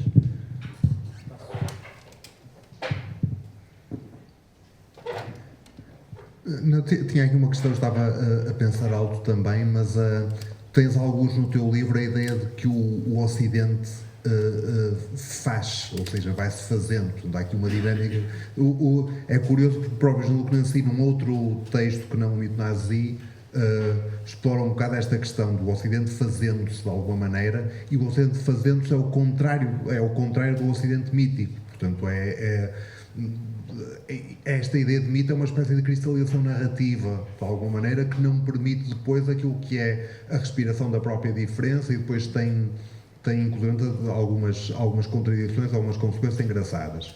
Mas uma das coisas que eu acho que sai fora um pouco desta esfera de análise do Nancy e do Lacoulabar no mito nazi, parece-me que tem a ver também com a ideia de que estes mitologemas, quer dizer, pelo menos lidas do ponto de vista da época nazi, crescem de alguma maneira, portanto expandem-se, tendem a abarcar no seu processo de totalização cada vez mais pessoas, a abranger cada vez mais diferença e, portanto, a constituir um todo, uma espécie de todo fora do qual não há nada que seja considerável, que seja pensável. Hoje, atualmente, o efeito deste mito é menos o de alastrar e mais o de abafar. Eu ainda hoje estava, e não sei se estou contaminado por isso também, estava a ler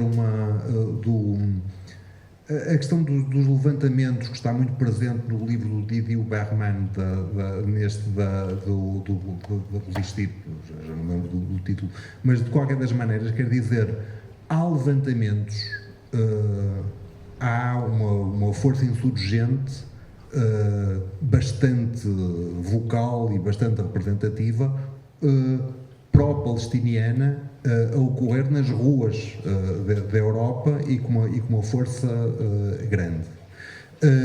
Para todos os efeitos, o processo ou o dispositivo que vai legitimando este mito não ambiciona abranger estas pessoas, ambiciona abafá-las, o que configura uma espécie diferente de alienação daquela que tínhamos antigamente. Ou seja, vamos tentar não dar expressão a estas pessoas, às vezes com força de lei, como é o caso da Alemanha e etc. Obriga eventualmente também a reconfigurar aquilo que é a ideia da própria resistência. É uma questão.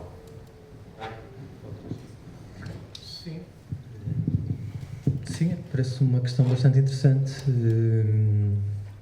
Sobretudo essa última parte, de obrigar-nos a reconfigurar e a repensar o que é resistir perante uma estrutura que no fundo abdicou do seu prurido de conceder um espaço às minorias e agora não hesita em abafar. E portanto, claro que aqui ao mesmo tempo eu acho que era aquilo que o Carlos também estava a dizer, não é? A questão é que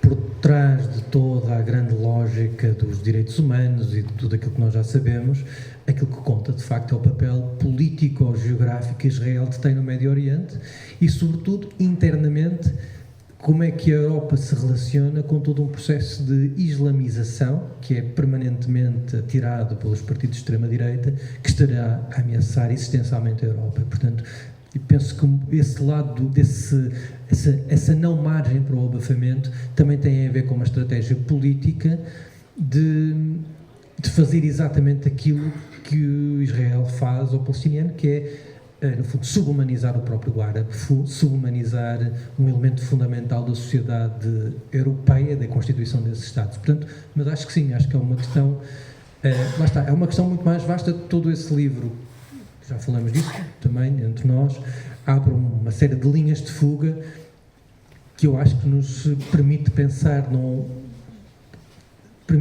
justamente como é que se pensa um registro político de sublevação, de resistência, perante uma organização política que também ela própria traz elementos novos, não é? E, portanto, isso desse ponto de vista do Lucor, acho que a questão que colocas é bastante pertinente, quer dizer, não sei se há... Uma pequena nota, eu falo.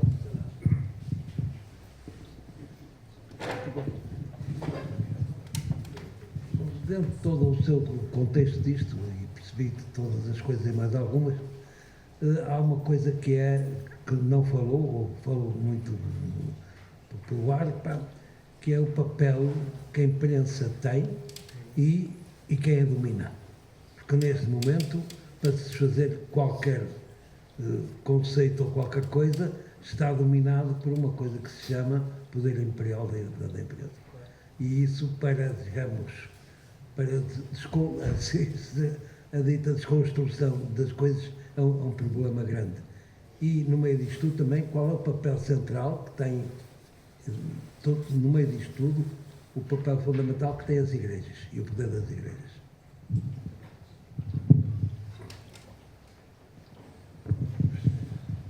Não sei se sei responder a essa...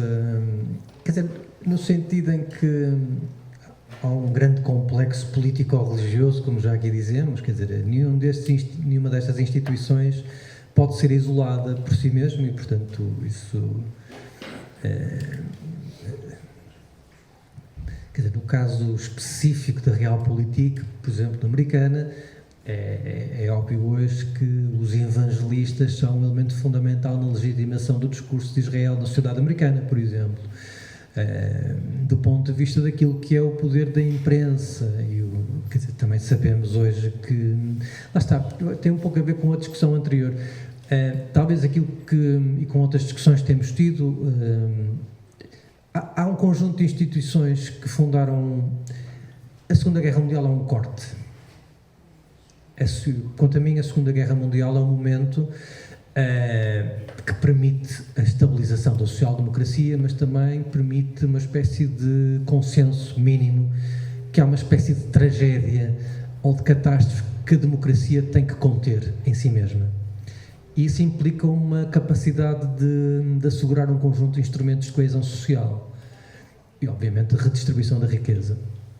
Esse paradigma, apoiado por uma expansão industrial e por um processo de colonização paralelo, vingou durante 30 anos, até que o neoliberalismo foi estilhaçando uma por uma as instituições que, na verdade, estabeleceram aquilo que era o nosso quadro político institucional. Uma delas a imprensa, uma delas o jornalismo, uma delas a convicção e a certeza de que havia um quarto poder, é assim que se diz, ou um terceiro poder, um quarto poder capaz de interpelar e de questionar e, portanto, impor um equilíbrio.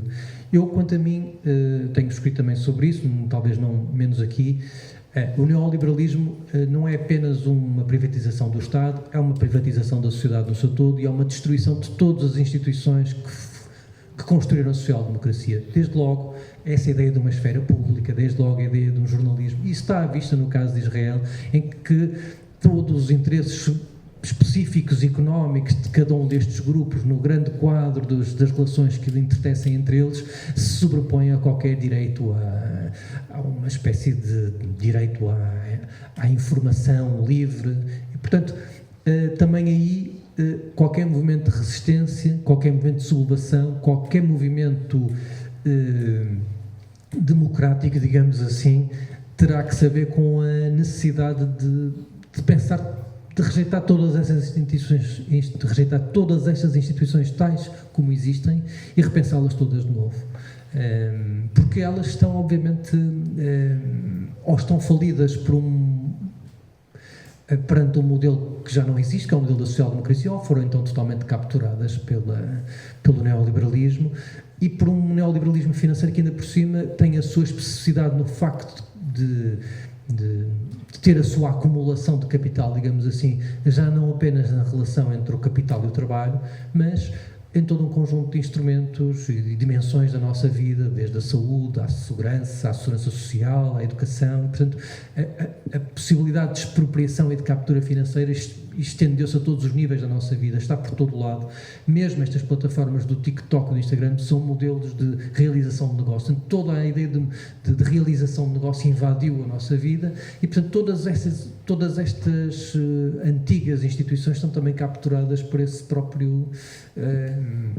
por essa lógica, e portanto eu acho que há aqui em certa medida, já estou aqui a divagar, também já estou um pouco cansado, mas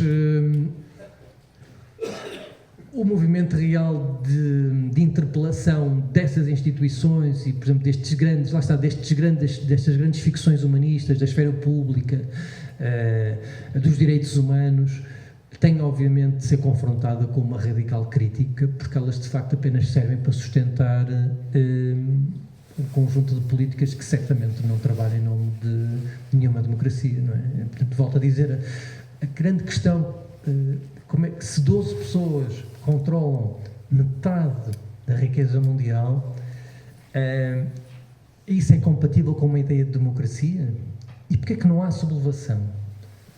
Portanto, é a pergunta eterna do Lavoisier, não é? Do século XVI, não é? Isso significa que, de facto, há um trabalho de desmontar ou de desconstruir mitologemas e ficções que acabam por garantir a legitimidade do sistema, que continuam a ser muito fortes. E o fascismo é um elemento fundamental da remitologização disso tudo. E, sobretudo, essa aliança liberal-fascista, não é? Que o liberalismo vê no fascismo a possibilidade de certificar as suas próprias mitologias, e o fascismo alimenta-se do falhanço das mitologias do liberalismo, e ambos conseguem construir uma espécie de complô total. Portanto,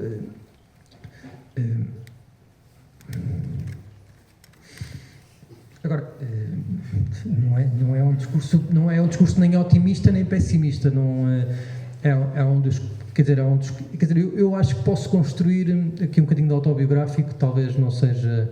Eu pertenço a uma geração que foi ensinada dentro da social-democracia. Eu fiz um curso de arquitetura entre 2000 e 2005, e para a minha geração toda a gente ia ser profissional liberal, toda a gente ia ser arquiteto, trabalhar em todo o mundo, internacional, nacional, na França, Espanha, na China, não sei o quê. Portanto, havia uma espécie de maravilhamento, de triunfo do fim da história, digamos assim, para utilizar a expressão. Sim, quer dizer, mas convicção, alienação política, claro, mas também uma espécie de convicção otimista. E esta minha geração, de facto, foi muito atravessada pela crise financeira, e a partir daí todos esses mitos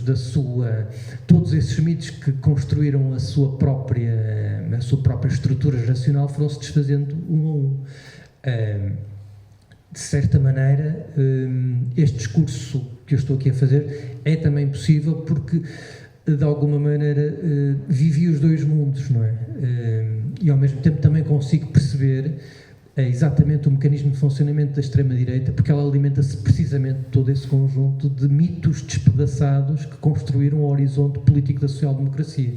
Portanto, se o fascismo é indissociável do liberalismo, ele também é indissociável de todas as promessas que a social-democracia construiu, mas que na verdade nunca foi capaz de as cumprir ou de as realizar, porque a própria social-democracia também é mitómana. Portanto, que eu acho que talvez se fosse a grande diferença que eu estabelecesse relativamente ao livro do Lacan e do Nancy, se eles apoiam ou apostam na denúncia da vontade de mito como uma característica específica do nazismo, obviamente radicando tudo isso, como já aqui vimos, numa tradição propriamente ocidental. Não é apenas o fascismo que se refugia no poder do mito, é também a política, é também a social-democracia, que em certo momento também se refugiou sempre e sempre utilizou a ficcionalidade do mito, a ficcionalidade da própria política, para manter um jogo permanente entre aquilo que pode ser o acesso real à democracia e a hipótese ilusória de aceder a essa democracia, qualquer coisa deste género. Portanto, obviamente, gerenciando sempre aqueles que são os grandes derrotados da própria democracia, voltando ao caso de Israel, percebendo como foi precisamente o segmento mais pobre dessas subclasses de israelitas que vinham do Norte da África, que acabaram por ver as suas expectativas de emancipação política e social e económica agoradas pelo Partido Trabalhista, que foram precisamente refugiar-se nos partidos da extrema-direita e da direita israelita, apanhados no movimento de reivindicação de um grande Israel, que na verdade nunca lhes disse nada. Não sou eu que digo isso, é o Shlomo Sand e o Ilan Pape que dizem isso. Na verdade, nunca para eles foi importante a ideia de grande Israel, mas foram apanhados neste turbilhão, porque em certa medida tornou-se uma ideia tão potente, uma ficção tão potente, foi capaz de ultrapassar todas as contradições sociais, todas as desigualdades sociais e económicas que atravessam a própria sociedade israelita. Portanto, no fundo, temos sempre isso. Por trás da grande força ideológica ou idealista de todas estas construções está, de facto, as contradições materiais que minam a própria sociedade democrática, porque, talvez para sintetizar isso, porque o capitalismo não é democrático. E essa contradição entre o capital e a democracia dificilmente o pode resolver sem ser à custa de uma grande...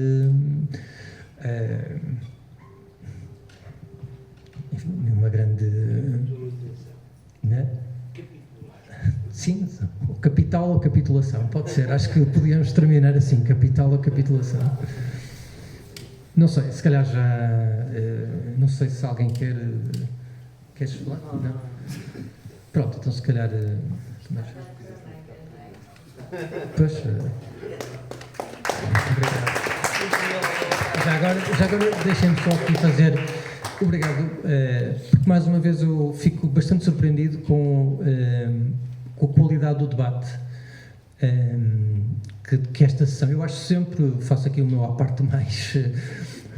Não, subestima a mim próprio, não é isso, subestima a mim próprio, porque acho sempre que vou trazer para dentro de uma audiência matérias que se calhar careciam de muito mais tempo, não é?